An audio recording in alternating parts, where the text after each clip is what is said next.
Hello students, देखो आज का हमारा जो प्रॉब्लम है वो मेंसुरेशन का प्रॉब्लम है और ये प्रॉब्लम सीबीएसई 2022 में आया हुआ है। बहुत ही इंपॉर्टेंट है, कई बार रिपीट हुआ। देखो इस प्रॉब्लम में क्या है, a solid piece of metal in the form of cuboid. एक सॉलिड पीस ऑफ मेटल है जो क्यूबॉइड के फॉर्म में है। क्यूबॉइड के डायमेंशंस हमें गिवन है। सबसे पहले हम एक क्यूबॉइड फॉर्म कर लेते हैं जस्ट फॉर द रेफरेंस। हमारा ये क्यूबॉइड है जिसका डायमेंशन गिवन है, दैट मींस कि लेंथ गिवन है, length 11 centimetre, width 7 centimetre and height 7 centimetre.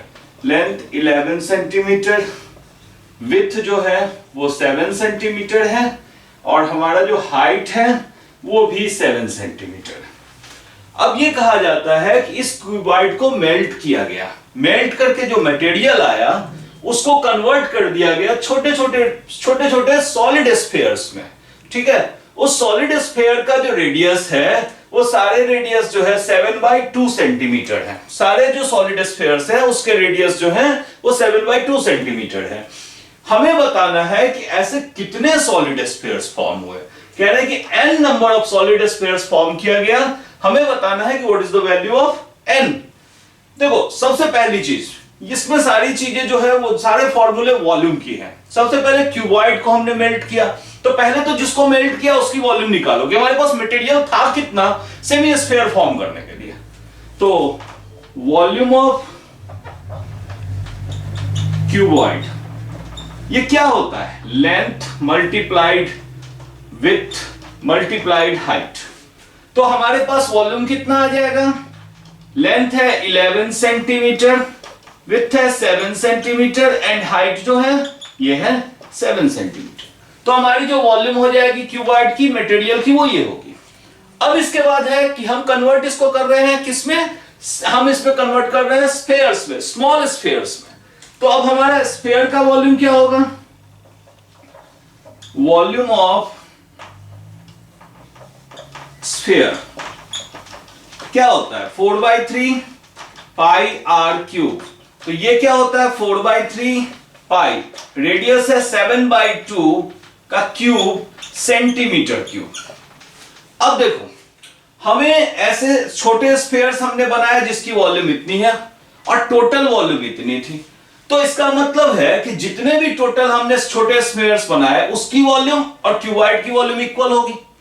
तो अगर वन स्फीयर का वॉल्यूम n है, सॉरी वन स्फीयर का वॉल्यूम 4/3 पाई 7/2 क्यूब है, तो n स्फीयर का क्या होगा, n multiplied 4/3 pi 7/2 cube is equals to, और इसकी वॉल्यूम 11 इंटू 7 सेंटीमीटर क्यूब, दोनों में ही यूनिट है हमारे जो कि कैंसिल ही हो जाएंगे दोनों तरफ से।